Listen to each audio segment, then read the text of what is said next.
요한복음 3장 16절 말씀 같이 한 목소리 합독합니다. 시작.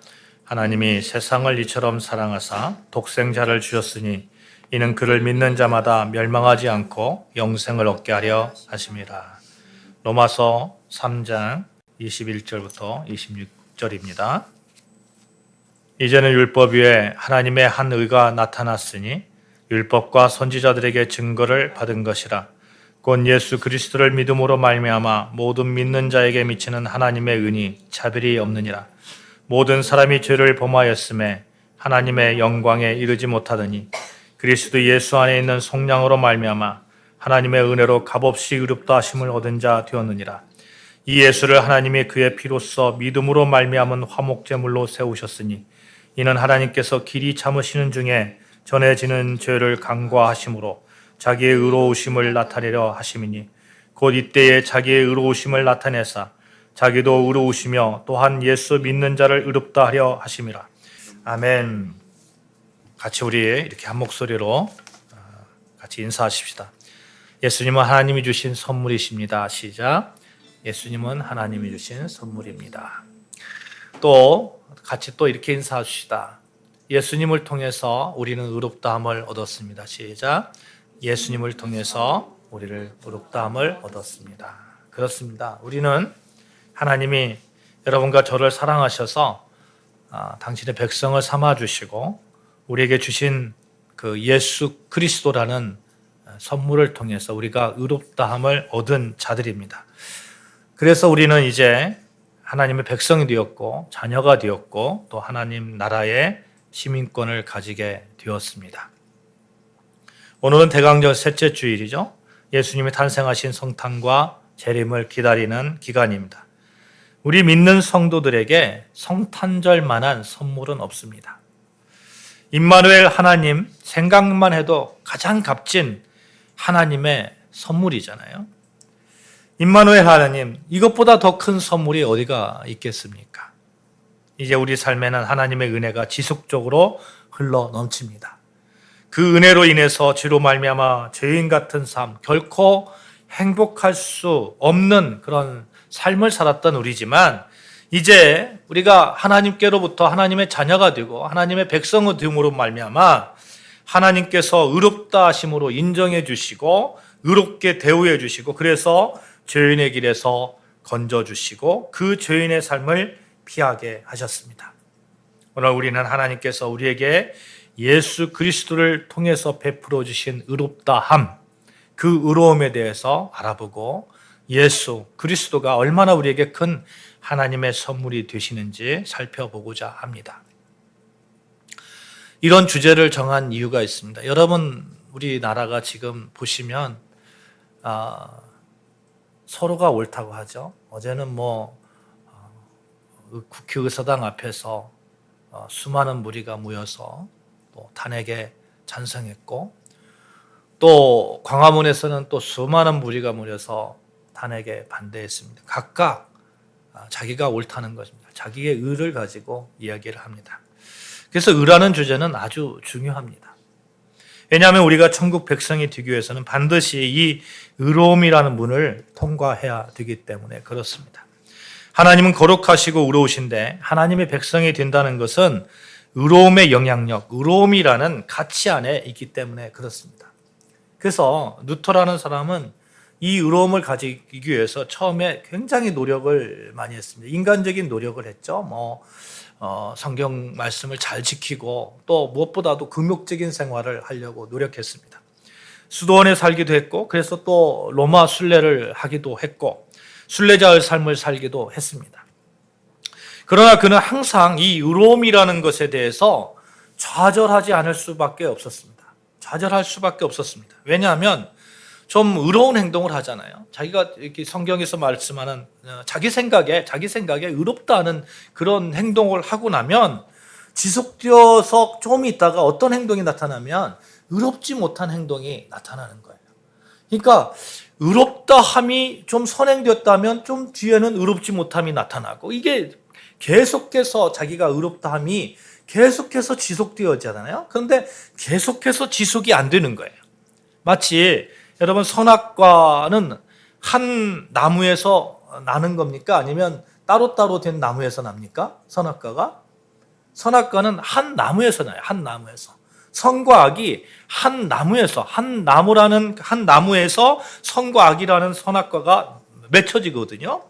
마치 선악과라는 한 나무에서 선과 악이 멸리듯이 그렇게 의롭다함과 의롭지 못한 것들이 그의 삶을 교차했습니다.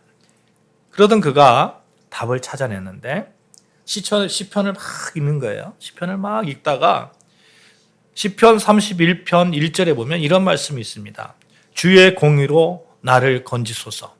나를 건져주는데 무엇으로 건지라고 하는 거예요? 주의 공의로. 주님의 의로움으로 나를 건져주소서. 내가 나의 의로 주님의 길에 들어가겠습니다. 나의 의로 내가 생각했던 내 행위로 내가 어떻게 정말 이렇게 건지움을 받겠습니다가 아니라 주님의 공의로 나를 건지소서. 주님의 의로우심으로 나를 구원하여 주소서 적혀 있는 거죠. 이 말씀이 너무나 중요한 말씀입니다. 갈라디아서 3장 11절 말씀에 이런 말씀이 있어요.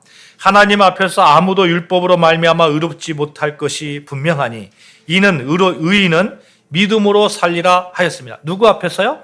하나님의 앞에서.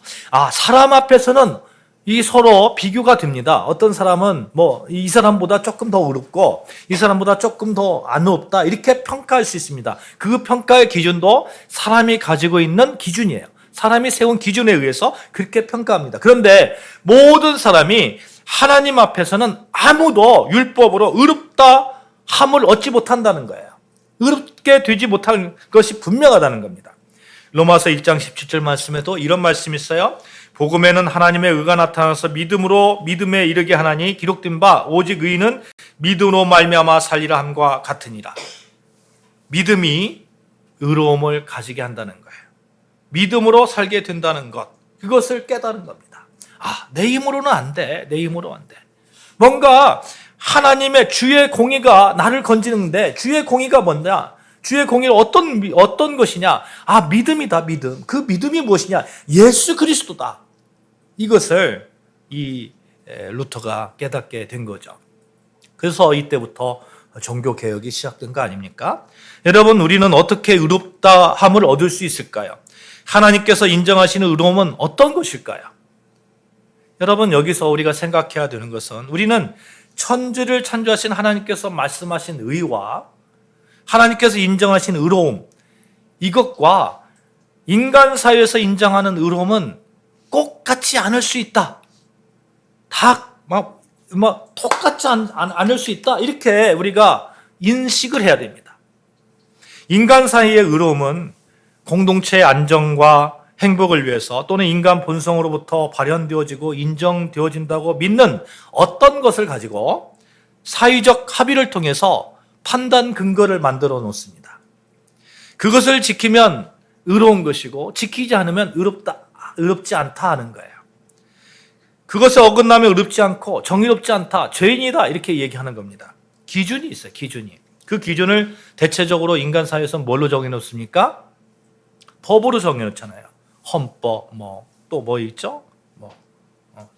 성문법도 있고, 불문법도 있고, 관수법도 있고, 판례법도 있고 많이 있잖아요. 요즘 대통령 계엄에 대해서 어제 탄핵이 이루어졌죠. 탄핵이 이루어졌는데 그것도 어떤 사람들은 이렇게 얘기합니다. 이건 내란죄다 이렇게 얘기하는 사람이 있고, 아니다, 이것은 나라를 살리기 위한 구국의 그런 행동이었다 이렇게 말하는 사람이 있어요.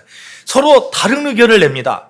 대통령의 통칭이다 말하는 사람이 있고 내란죄라고 말하는 사람이 있어요. 그 근거가 뭐예요? 헌법을 가지고 또 각종 법들을 가지고 자기가 생각하는 판단 기준을 가지고 헌법을 적용시키는 거예요. 이쪽 사람은 이쪽 헌법이 있는데 이쪽 사람은 이렇게 적용시키고 이쪽 사람은 이쪽 면을 보고 적용시키는 거예요. 그러니까 다 다른 거예요. 다 달라요. 하도 다르니까 결국에는 그게 누구 말이 맞나 하는 것까지도 판결하는 그런 헌법재판소까지 있잖아요. 최고의 그런 재판소까지 있잖아요. 성경에서도 법이 있습니다. 성경에서도. 이대 이스라엘 백성들이 가지고 있던 그런 법입니다. 문서로 이루어진 법인데 그것을 율법이라고 합니다. 율법. 유대인들은 모세오경에 율법을 가지고 있었어요. 총 한 613가지 정도 된다고 합니다. 하지 말라고 하는 것이 365가지고 하라는 것이 248가지라는 거예요. 하지 말라 하는 것은 안 해야 되는 거고 해라 하는 것은 해야 되는 거예요. 해라 했는데 안 하는 것은 어떻게 됩니까? 죄라는 거예요. 죄라는 거예요. 예수님께서 우리에게 땅끝까지 이르러 복음을 전하라. 우리가 전해서 못했어요? 그러면 어떻게 되는 거예요? 죄가 되는 거예요. 죄가 되는 거예요. 신약의 바리새인들이 있잖아요. 이 사람들은 유대교의 경건주의자들입니다. 이게 자기 딴에는 경건하다는 거예요. 무엇을 기준으로 경건하다는 겁니까? 율법을 기준으로 경건하다는 거예요. 율법을. 그러니까 기록된 율법을 철저히 지키려고 하는 겁니다. 어떻게든 지키려고 하는 거예요. 이 율법을 지키기 위해서 예수님을 보면서 예수님은 그 율법을 잘 지키셨어요? 잘 못 지키셨어요? 잘 못 지키셨어요. 예를 들어서 주일날 아무것도 하지 말라고 하는데 주일날 병자를 고쳤거든요. 그러니까 이 바리새인들은 예수님을 용납을 못하는 거예요. 그러니까 예수님을 죽음으로 이렇게 몰고 가는 것이죠. 자기들의 기준으로 그것이 옳았기 때문에 그렇습니다. 예수님이 바리새인들 보고 무엇이라고 합니까? 이 독사의 자식들아. 이 독사의 자식들아. 율법을 정말 잘 지킨 사람들이에요. 어떻게 보면 우리보다 훨씬 더 경건한 사람들입니다. 그런데 독사의 자식들아. 칭찬은커녕 도리어 저주를 내리는 거죠. 이유가 있어요. 예수님은 왜 그렇게 율법을 잘 지키려 했던 그들에 대해서 냉정하셨을까요? 여러분 따라해 봅시다. 율법에는 한계가 있다. 시작. 율법에는 한계가 있다. 한번 생각해 보자고요. 그럴 수도 없겠지만 제가 율법 613가지를 다 지켰다면 그때 저의 눈에는 뭐가 보입니까? 안 지킨 사람들이 보이는 거예요. 지키지 않은 사람들만 보이는 거예요. 그리고 지키지 않은 사람들에 대해서 정죄합니다. 정죄합니다. 제가 우리 교회에서도 옛날에 그런 분이 있었어요. 새벽교회 막 잘 나오시는 분이에요.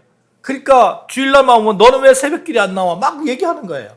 정죄하는 거예요. 정죄하는 거예요. 교만이 얼마나 크겠습니까? 정죄하고 자기는 구별되었다고 생각하고 우리가 주변에서 흔히 보게 됩니다. 예를 들어서 한참 제자훈련이 한국교회 가운데 가장 유행했을 때가 있어요.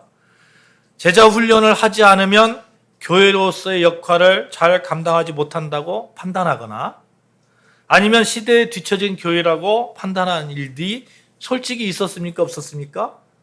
솔직히 있었습니다. 한때 경배와 찬양이 유행할 때가 있었어요. 막 찬양합니다. 그래서 교회에서 경배와 찬양을 하지 않으면 막 뜨거운 찬양을 하지 않으면 성령의 뜨거움이 없는 교회라고 판단하는 사람들이 있었습니까? 없었습니까? 있었습니다. 코로나 때 정부에서 모여서 예배 드리는 것을 막았어요. 우리 교회도 이 작은 교회도 작지만 강한 교회입니다만 작은 교회에도 공무원들이 와가지고 예배 어떻게 드리나 와서 본 적이 있어요. 제가 밖에 나가가지고 좀 화 좀 냈습니다만 그때 정부의 반칙대로 다르지 않고 모여서 예배드렸던 교회들이 있습니다. 그 교회 중에 일부 교회는 지금 이렇게 이야기를 합니다. 우리는 코로나 때에도 모여서 예배드린 교회입니다. 하나님을 정말 잘 섬기는 교회입니다. 이 얘기를 한다는 얘기는 무슨 얘기예요? 코로나 때 모여서 예배드리지 않았던 영상 예배를 드렸던 교회들은 자기 교회에 비해서 어떻다는 겁니까? 말씀을 제가 안 드리겠어요. 그 속마음이 보이잖아요. 속마음이 보여요. 사람들은 그렇습니다. 기준을 정해놓고 그 기준이 옳든 옳지 않든 그렇게 중요한 것 같지도 않아요. 아무튼 기준을 정해놓고 그 기준을 잘 지키면 지키지 않은 사람들이 눈에 보이는 거예요. 그리고 그들을 정죄하기 시작합니다. 이것이 우리가 갖고 있는 본성이에요. 인간의 본성입니다. 그래야만 자신이 인정받는다고 생각하고 그래야만 자신이 선택한 것이 잘했다고 생각하기 때문에 그렇습니다. 개인적으로도 그래요. 성경 통독 일독을 하면 일독하지 않은 사람이 보일까요? 안 보일까요? 그러면 십독을 하면 일독한 사람이 성경에 대해서 이야기하면 속으로 십독했으니까 그때 일독했을 때의 깨달음과 십독했을 때의 깨달음은 좀 다른데 이런 생각 할까요? 안 할까요? 할 가능성이 상당히 많습니다. 그래서 이걸 경계해야 되는 거예요. 누구나 조건이 주어지면 교만하게 되기 쉽다는 것입니다. 누구나 그래요. 저도 그렇습니다. 저도. 조건만 주어지면 언제 그랬는지 막 교만이 확 올라오는 거예요. 잘 지키는 사람에게는 안 지키는 사람이 금방 눈에 들어옵니다. 소위 경건주의자들이라고 말하는 바리새인 그들 중에 어떤 사람이 율법 613가지를 하나도 빠짐없이 지켰다면 다른 한 가지 안 지킨 사람이 612가지 지킨 사람이 그래도 나보다는 한 가지 안 지켰잖아 이렇게 보이는 거예요. 612가지 지킨 사람은 611가지 지킨 사람이 보이는 거예요. 율법을 다 지킬 수도 없지만 지킨다면 교만이 하늘을 찌르고 자기는 의롭다고 스스로 생각할 것이고 나는 다 지킨 사람이라고 말할 겁니다. 그 순간 하나님 앞에서 다시 죄인이 되고 자기가 그토록 가지려 했던 은은 땅에 떨어져 버립니다. 바리새인들이 예수님을 평가하잖아요. 자기들은 안식일을 잘 지켰는데 예수님은 안식일 날 병자 고치고 베네스다 연못에서 38년 된 병자를 고치잖아요. 왜 그렇게 고치냐는 거예요. 안식일을 어떻게 그렇게 할 수 있느냐는 거예요. 그래서 로마서 4장 11절 말씀, 아주 중요한 말씀 제가 봉독해 드리겠습니다. 율법은 진노를 이루게 하나니 율법이 없는 곳에는 범법도 없느니라. 율법은 뭘 이루게 한다고요? 진노를 이루게 한다는 거예요. 진노를. 분노한다는 겁니다. 여러분 교통법규 잘 지킨 사람 보십시오. 잘 지킨 사람, 안 지킨 사람 보면 어떻게 합니까? 막 분노하는 거예요. 저놈은 막 이렇게 분노하는 거예요. 왜 안 지키냐고. 분노합니다. 요즘 우리나라도 그렇잖아요. 서로 분노합니다. 서로 자기가 기준이 되는 거예요. 그래서 로마서 3장 20절 말씀, 그러므로 율법의 행위로 그의 앞에 의롭다 하심을 얻을 육체가 없나니 율법으로는 죄를 깨달음이라. 율법을 가지고 율법이 있어서 우리가 죄인됨을 아는 겁니다. 우리는 모두 죄인입니다. 어떻게 할 방법이 없습니다. 도저히 사람의 힘으로는 의로움을 가질 수 없습니다. 하나님은 전지전능하시고 거룩하신 하나님인데 이런 하나님과 도저히 교제할 수 있는 방법이 없습니다. 율법을 잘 지키며 노력해서라도 죄를 벗어나려 하지만 그렇게는 희망이 없다는 겁니다. 율법으로는 안 된다는 거예요. 그런 우리를 하나님께서 불쌍히 여겨주셨습니다. 그래서 하나님께서 하나님의 기준을 우리에게 주신 거예요. 이걸 잘 지키면, 이건 지키기 쉬워. 이걸 잘 지키면 내가 의롭다 함으로 내가 칭해줄게. 하나님께서 말씀하십니다. 오늘 본문 로마서 3장 21절, 이제는 율법 위에 하나님의 의가 나타났으니 율법과 선지자들에게 증거를 받은 것이라. 하나님의 의가 나타난 것입니다. 자세히 보시면 이제는이라고 말씀이 되어 있죠.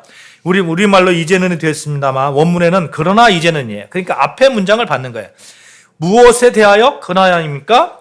로마서 3장 9절에 보시면 그러면 어떠하냐? 우리는 다 나으냐? 결코 아니라 유대인이나 헬라인이나 다 죄 아래 있다고 우리가 이미 선언하였다. 유대인이나 헬라인이나 다 죄인이라는, 여러분과 저는 다 죄인이라는 거예요. 그러나 다 죄인이지만, 모두가 다 죄인이지만 그러나 이제는 하나님께서 죄인인 인간에게 주신 해법입니다. 그 해법은 이제는 율법 위에 하나님의 한 의가 나타났다는 겁니다. 그리고 하나님의 의에 대해서 명쾌하게 22절에 말씀하고 있어요. 22절 로마서 3장 22절 같이 봉독합니다. 시작. 곧 예수 그리스도를 믿음으로 말미암아 모든 믿는 자에게 미치는 하나님의 은이 차별이 없느니라. 예수를 믿는 모든 자에게는 하나님의 의가 있다고 선포합니다. 그 하나님의 의는 차별이 없어요. 유대인이나 헬라인이나 가진 자나 못 가진 자나 많이 배운 자나 못 배운 자나 차별이 없습니다. 예수 믿기만 하면 되는 거예요. 죄 가운데 어떻게 하면 의로울 수 있을까 헤매이면서 맨날 그냥 오답만 만지작 거리던 우리에게 하나님께서 명쾌하게 해답을 주신 거예요. 하나님의 의, 예수 그리스도. 선행이 아니라 희생의 방법으로 예수 그리스도. 누구를 희생시키셨습니까? 죄의 대속으로 예수 그리스도를 희생시키셨습니다. 24절, 25절 말씀이에요. 그리스도 예수 안에 있는 성령으로 말미암아 하나님의 은혜로 값없이 의롭다 하심을 얻은 자 되었느니라. 이 예수를 하나님이 그의 피로써 믿음으로 말미암아 화목제물로 세우셨으니 이는 하나님께서 길이 참으시는 중에 전에 지은 죄를 간과하심으로 자기의 의로우심을 나타내려 하심이니. 하나님께서 예수님을 화목제물로 세우셨습니다. 그의 피로써. 하나님의 방법은 아들의 피를 흘리는 방법이었어요. 희생 제물로 죽은 그의 아들의 피가 우리를 의롭게 만들었습니다. 이를 위해 우리가 한 것은 어떠한 행위를 한 것도 아니에요. 전적으로 하나님께서 하신 것입니다. 이것을 하나님의 의, 신학자들이 의를 전가했다 이렇게 표현하거든요. 예수님을 통해서 우리에게 하나님의 의로움을 전가시켰다. 의롭다고 인정해 주시고 평가해 주시고 그렇게 강조해 주신다 하는 의미입니다. 예수님을 믿기만 하면 이제 의롭다함을 누구나 얻을 수 있습니다. 그러니 우리가 기준이 무엇이 되어야 되는 거예요? 예수 그리스도를 향한 믿음이 되어야 되는 거예요. 사랑하는 여러분, 죄 가운데 살고 있는, 그래서 인간의 의로 이를 어떻게 해보려고 했던, 그래서 절대로 죄에서 벗어나지 못하고 평생 죄의 두려움 속에 살 수밖에 없는데 하나님이 그 아들 예수 그리스도를 통해서 그의 피로 말미암아 그의 의를 우리에게 옮겨주셨습니다. 예수님과 연합되어지는 은혜를 주셨어요. 하나님의 의가 여러분과 제 안에 이제 들어왔습니다. 하나님의 의는 우리가 더 완벽하게 산다고 우리가 의롭게 되거나 우리가 덜 완벽하게 산다고 덜 의롭게 되는 것이 아닙니다. 내 안에 그리스도가 계시냐 계시지 않느냐. 로마서 3장 26절 같이 봉독합니다. 곧 이때에 자기의 의로우심을 나타내사 자기도 의로우시며 또한 예수 믿는 자를 의롭다 하려 하심이라. 예수 믿는 자를 의롭다 하신다고 하십니다. 그러니 여러분과 저는 의로운 거예요? 의롭지 않은 거예요? 의로운 자입니다. 얼마나 기쁩니까? 예수 믿는다고 우리가 세상 속에서 그렇게 세상 속에서 막 이렇게 칭찬받고 막 존경받고 이렇지는 못할지라도 예수 믿는 그 하나만으로 하나님께서 여러분과 저를 의롭다 함이라 인정하시고 간주해 주시는 그 하나만으로도 우리는 얼마나 기쁘게 살 수 있느냐 하는 거예요. 이것이 하나님께서 우리에게 주신 선물이 아니고 무엇이겠습니까? 최고의 선물이 되는 거예요. 사랑하는 여러분, 이 믿음을 가지시기를 바랍니다. 예수 그리스도를 향한 믿음을 가지시기를 바랍니다. 하나님께서 우리에게 값없이 주신 예수 그리스도 최고의 선물을 여러분 아멘 주시옵소서. 제가 받겠습니다. 온 삶 가운데서 그 선물을 품어 안고 그렇게 살아가시는 여러분과 저 되어주시기를 바랍니다. 대강전 셋째 주 우리는 우리를 의롭다 하시기 위해서 하나님께서 주신 최고의 선물 예수님을 기다리고 있는 거예요. 이 기다림 시간에 예수님은 하나님께서 주신 세상 최고의 선물임을 고백하는 귀한 시간이 된다는 겁니다. 오늘 본문 요한복음 3장 16절 말씀, 하나님이 세상을 이처럼 사랑하사 독생자를 주셨으니 이처럼 사랑하기 때문에 예수 그리스도를 우리에게 선물로 주신 거예요. 여러분 선물 누구에게 줄 때에 아무에게나 줍니까? 그냥 막 줍니까? 사랑하는 사람에게 주는 거예요. 관심이 있는 사람에게 주는 거예요. 나에게 소중한 사람에게 주는 거예요. 하나님이 세상을 이처럼 사랑하사 독생자를 주셨으니, 여러분 여기서 이처럼이라 말은 본문 앞에 기록된 사건을 이렇게 언급하는 말인데, 오늘 요한복음 3장 16절 본문 앞에 광야에서 모세가 뱀을 만들어 매단 사건이 간략하게 언급되어 있습니다. 민수기 21장 이야기예요. 이스라엘 백성들이 애굽에서 나와서 광야 생활을 합니다. 그러니까 뭐 그냥 가나안 땅으로 곧바로 가면 되는데, 하나님께서 이스라엘 백성들을 이렇게 가까운 길을 빼고 하나님의 백성을 만들기 위해서 광야 생활을 시켰잖아요. 그러니까 불평불만이 많은 거예요. 막 지금까지만 해도 막 멀고 험한 길을 오내라 고생했는데 더 고생해야 된다니까 막 이렇게 힘든 거예요. 마음이 상한 겁니다. 그래서 백성들이 불평하고 원망하자 하나님께서 불뱀을 보내서 불평하는 이스라엘 백성들을 물게 하셨어요. 불뱀에 물린 백성들 가운데 죽는 사람들이 속출합니다. 막 속출하는 거예요. 그때 모세가 하나님께 기도합니다. 범죄한 백성들을 용서하시고 뱀들이 물러가게 하여 주시옵소서. 하나님께서 이 모세의 기도를 들으시고 불뱀을 떠나게 하시고 뱀에 물려 죽어가는 백성들을 위해서 무엇을 세웠어요? 놋뱀을 세웠어요. 놋뱀을. 그리고 놋뱀을 높은 장대 위에 달게 해놓고 그것을 쳐다보는 사람마다 다 치유받게 했습니다. 예수 그리스도를 믿는, 예수 그리스도를 쳐다보는 사람에게 다 치유받게 하는 하나님의 은혜가 있을 줄 믿습니다. 하나님께서 독생자인 예수님을 이 땅에 보내신 그런 사랑이에요. 그런 사랑. 예수님을 바라보면 불뱀에 물려 죽어가던 사람들이 다 치유받듯이 예수님을 바라보면 치유받는 거예요. 아픔이 치유받고 외로움이 치유받고 가난이 치유받고 불평불만이 치유받고 다 치유받는 거예요. 하나님께서 예수님을 이 땅에 보내주신 것은 모세가 놋뱀을 만들어 장대에 달아 죽어가던 사람을 살린 것처럼 예수님께서 십자가에 달려 죽으심으로 그를 믿는 자에게 영원한 생명을 주시기 위함입니다. 이제 사람의 의로움을 바라보는 것이 아니라 예수 그리스도를 바라봄으로 내가 의롭다함을 얻는 그 하나님의 사랑, 인정해 주시는 하나님의 사랑.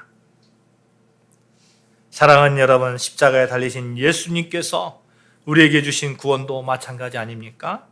우리가 영생을 얻기 위해서 뭔가 열심히 노력하는 그런 율법을 가지고 노력하는 것이 아니라 하나님께서 딱 한 가지 기준을 마련해 놨는데 예수 그리스도, 이것만 믿으면 되는 거예요. 이 예수 그리스도만 붙잡으면 되는 거예요. 그를 믿는 자마다 아무도 멸망하지 않고 모두 구원을 받게 하셨습니다. 선물은 그런 거예요. 가장 귀한 선물은 내가 뭔가를 해서 그 대가로 받는 것이 아니라 내가 한 일이 아무것도 없는데 그냥 누군가 나를 사랑해서 나에게 주는 거예요. 하나님께서 여러분과 저를 너무너무 사랑하셔서 독생자 예수 그리스도를 내어주신 것입니다. 우리는 예수 그리스도를 바라보면 되는 거예요. 성탄절 기다리는 대강절 기간, 성탄절은 하나님의 의로움이 우리에게 임한 날입니다. 하나님의 의로움으로 살아갈 수 있는 방법, 길을 우리에게 보여주신 날입니다. 우리에게 주신 가장 귀한 선물인 예수님께서 이 땅에 오신 날입니다. 그 하나님의 선물을 설레는 마음으로 기다리는 여러분과 저 되어주시기를 바랍니다.